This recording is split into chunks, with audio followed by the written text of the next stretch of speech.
Shalom, first and foremost, giving all praises, honor, glory, and worship unto Yahweh, Bahashem, Yahushai, Bahashem, Chakodash. Double honors unto the elders and the apostles of Great Millstone. Salutations unto Yahweh. The Upper Sea. This lesson will be entitled The Upper Sea. And we're going to elaborate exactly what that's speaking about according to the precepts. All right, so let's firstly go to 2nd Ezra, the 15th chapter.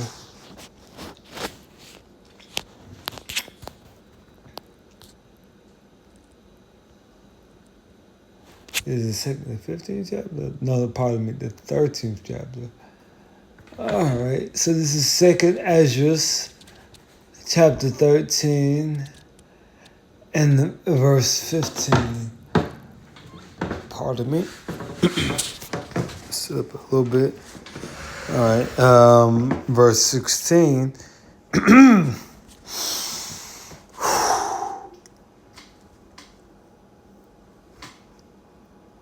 Excuse me. Verse 16, it says, and it reads, For as I conceive in mine understanding, woe meaning destruction, to them that shall be left in those days. Let me make sure I'm doing the right verse. Pardon me, verse 1. I knew it was, yeah. 2nd Ezra chapter 13, verse 1. It says, and it came to pass after 7 days, I dreamed a dream by night.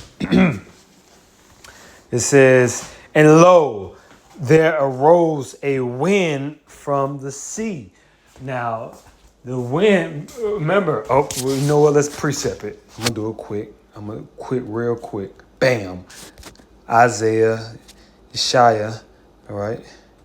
That's Solomon. All right, Isaiah chapter, where we going on? 6:6. We know 6:6. Verse 15, it says, for behold, Yahweh will come with fire and his chariots like what? A whirlwind. It's talking about chariots coming, but they're going to come so swift and smooth and fast. Speed light, yep. Mach 9, 10, 12, or 13, 15, all that easy, lightweight, teleportation, all of that. Okay, it says to render his anger with fury and his rebuke with flame fire. Okay, so that chariot is speaking of UFOs, speaking of the vehicles in which Yahweh Shah, the Messiah, is returning in. All right, so let's go back to 2nd Ezra, if we may. 13. What verse were we at? Verse 2. It says, and lo, there arose a wind from the sea, and it moved all the waves thereof. Now that the waves is speaking of the heavens. We're going to get it. We're going to explain. We're going to precept it. Just I'm putting it out there, though. It says, verse 3, and I beheld, and lo, that man waxed strong with the thousands of heaven. And when he turned his countenance to look, all the things trembled that were seen under him. That's why it says, and they were afraid and yet durst fight. You see, it says that. That's talking about Armageddon. It says in continuation, verse 4, it says, and whensoever the voice went out of his mouth, all they burned that heard his voice, like as the earth fell when it filleth the fire. It tells you he lift up a sword. Pardon me, he lift up a weapon, but not. Oh goodness sake, what was that? I think that's the 15th chapter. Essentially, concentrated fire is going to come out in chariots and devour the armies of the earth. I'm just paraphrasing at this point instead of going to the exact precept. Let's continue to read. It says, verse 4. It says, And whensoever the voice went out of his mouth, all they burned that heard his voice, like as the earth filleth when it filleth the fire.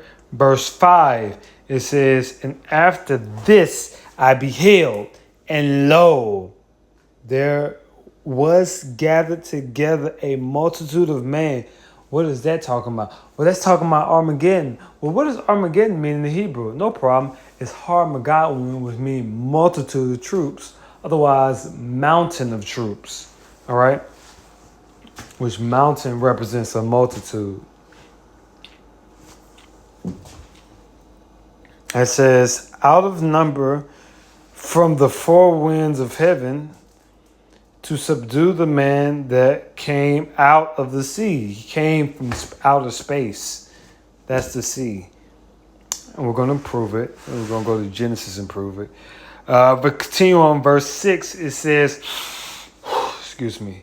Verse 6, it says, but I beheld, and lo, he had graved himself a great mountain, because the chariot looks like a mountain.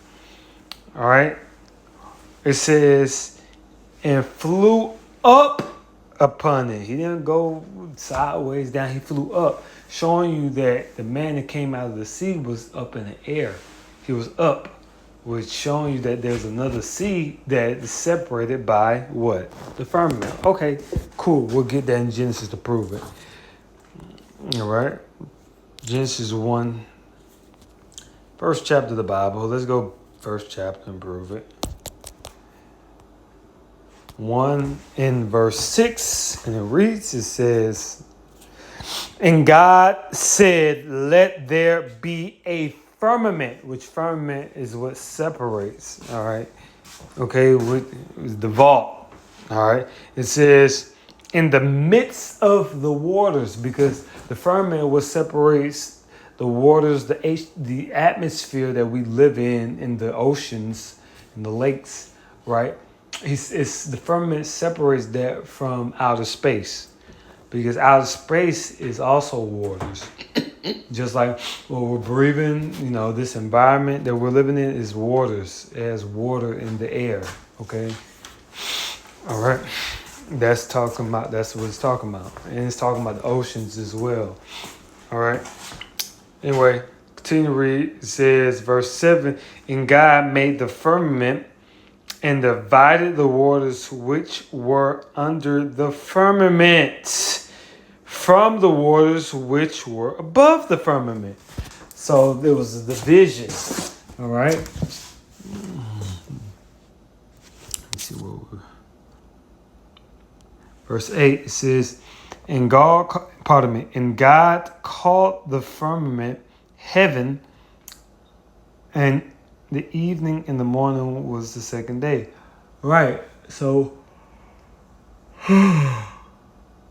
excuse me. Pardon me. What's above the firmaments is heavens. That's the heavens. That's the outer space. All right. So that's the upper sea. And by the way, the term heaven, I thought I meant to get that in Genesis. Pardon me. That term heaven. No, that's verse 8. All right, that term heaven is Shemayim. Now that word Shemayim, it says from an unused root meaning to be loved. No, yes, that's true.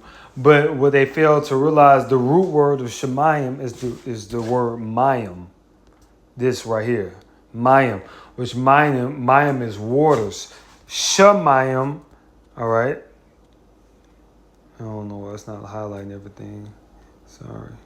Shemayim means pertaining to waters, all right, because then that's what the word heavens mean, pertaining to waters. So you have understanding with that sea that Yahushua came out of. He came from the heavens. All right, so let's precept I was gonna get. All right, so let's go to Revelations 1 and 7, and we're gonna wrap it up with this.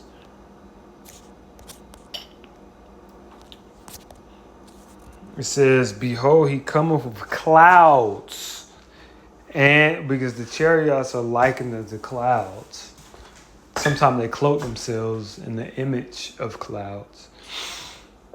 Excuse me. It says, and every eye shall see him, and they also that pierced him, and all kindreds of the earth shall wail because of him. They're going to be crying because Yahweh shall return, because it's like, damn, we about to be destroyed and go into slavery. And they're right. It says, because of him, it says, and all the kindreds of the earth shall wail because of him, even so, amen. All right, so let's just pertain to the heavens, and really more so the sea in that context of Second Ezra. But with that, we're going to give our praises, honor, glory, and worship to Yahweh Shem. Shalom, get faith.